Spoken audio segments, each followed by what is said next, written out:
Shalom, perkenalkan nama saya Cleo, salah satu mahasiswa semester 3 di STFT Inti Makassar. Di sini saya akan membahas tentang politik teologi pembebasan, yang dimana kita ketahui bersama bahwa teologi pembebasan itu muncul dari Amerika Latin, yang dimana dengan adanya teologi pembebasan atau pemikiran-pemikiran yang ini bertumbuh dari penindasan dan ekonomi dalam tersebut, dan dimana politik dalam Amerika Latin itu mereka melihat semangat gereja dalam meningkatkan atau melihat tentang kemiskinan itu tersendiri.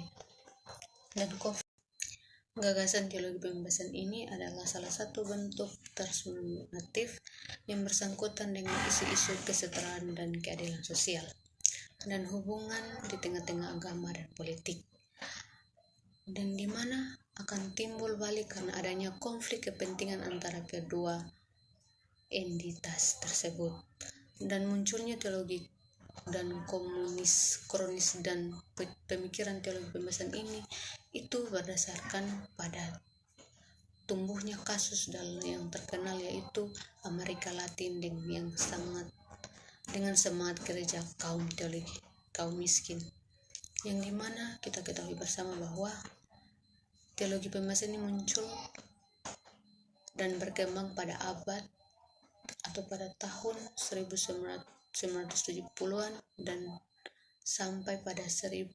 Jadi di sini gereja sudah berperan aktif, di mana mereka membuat gereja akar padi atau kelompok-kelompok kecil, yang dimana sejumlah teologi kemudian bergabung dan mereka mengembangkan teologi yang sistematis dan ilmiah.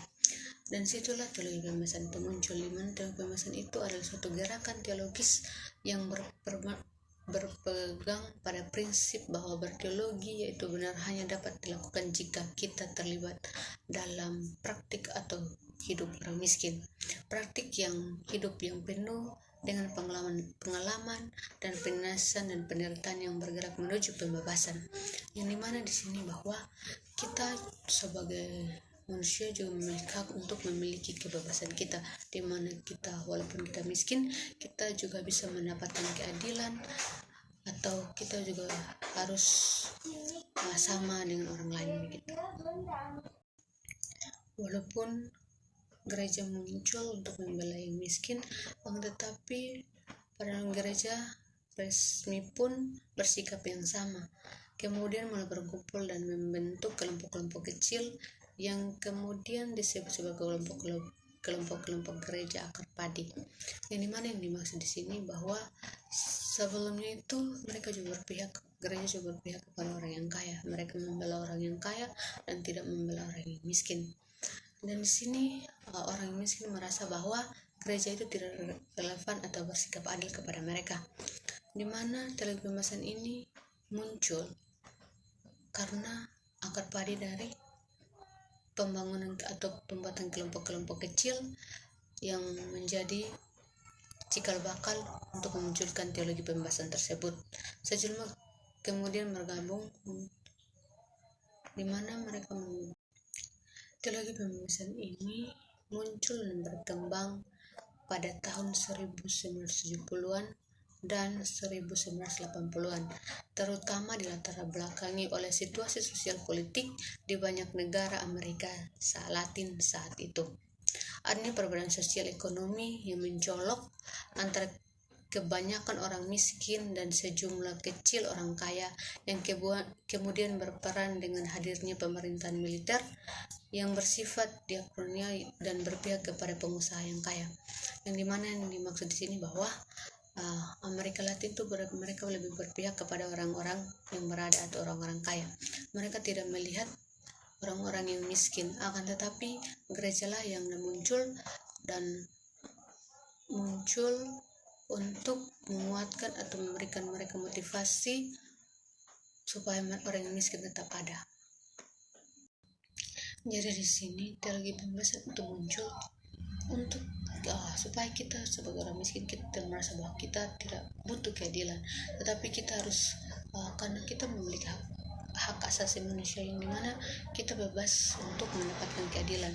Dan walaupun kita miskin, kita tidak boleh merasa bahwa kita tidak perlu mendapatkan keadilan. Ketika orang salah, kita harus membelanya karena dia membutuhkan keadilan, jangan karena dia memiliki banyak uang dan kita tidak memperhatikannya. Karena itu akan munculnya tindakannya penderitaan dan penindasan. Itu contohnya seperti di Amerika Latin, di mana mereka tidak mementingkan kepentingan orang-orang miskin, tapi mereka lebih memilih kepada kaum-kaum kaya karena mereka memiliki uang dan orang-orang yang terpandang. Dari sini teologi pembebasan itu muncul supaya kita memiliki kebebasan untuk mendapatkan keadilan. Jadi di sini teologi pembebasan itu muncul untuk supaya kita sebagai orang miskin kita tidak merasa bahwa kita tidak butuh keadilan, tetapi kita harus karena kita memiliki hak asasi manusia yang dimana kita bebas untuk mendapatkan keadilan. Dan walaupun kita miskin, kita tidak boleh merasa bahwa kita tidak perlu mendapatkan keadilan. Ketika orang salah, kita harus membelanya karena dia membutuhkan keadilan, jangan karena dia memiliki banyak uang dan kita tidak memperhatikannya. Karena itu akan munculnya tindakannya penderitaan dan penindasan.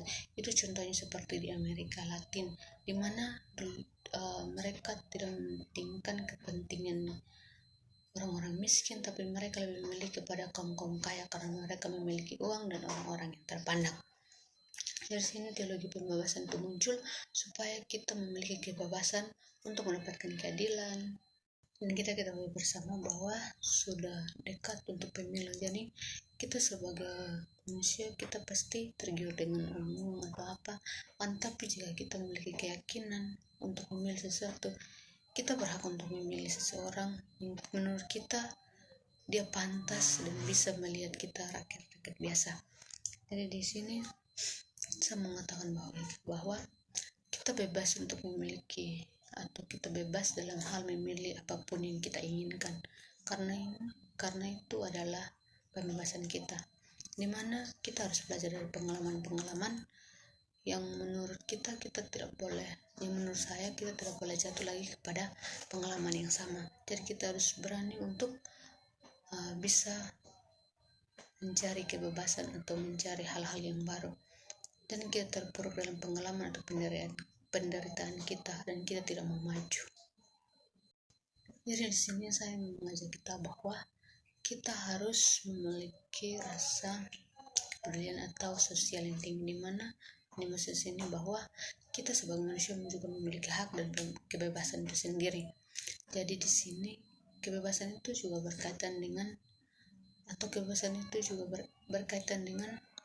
keadilan atau berkaitan dengan kita. Ini mana ketika kita berbicara tentang pembebasan pasti berkaitan dengan agama dan politik, di mana politik itu masuk dan mempengaruhi kita untuk agama kita, tapi bagaimana caranya kita untuk kita bisa menolak dan bisa bertahan dengan agama kita sendiri. Karena kita sebagai manusia juga memiliki kebebasan untuk memeluk atau mempertahankan segala sesuatu yang menurut kita benar dan bisa kita lakukan dalam kehidupan kita. Jadi mari untuk kita saling menghargai. Di sini saya mengajak kita semua untuk mari saling menghargai, menghormati akan segala keputusan kita. Karena di sini kita dibentuk, di mana kita mengetahui apa keputusan kita dan apa yang kepentingan kita.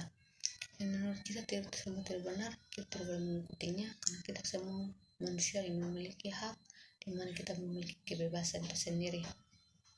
Jadi mari saling mengasihi, saling menghormati, dan saling menghargai antara sesama, agama, suku, dan segalanya. Karena di sini kita dibentuk untuk saling menghargai, menghormati, walaupun dia dari orang yang miskin atau orang kaya sekaligus, kita tidak boleh menghinanya, tapi kita harus menghargainya sebagai saudara kita. Karena kita dibentuk dan di gereja juga mengajarkan seperti itu, untuk saling mengasihi dan saling menghormati sesama kita. Sekian dan terima kasih. Dimana di sini kita harus mendapatkan keadilan.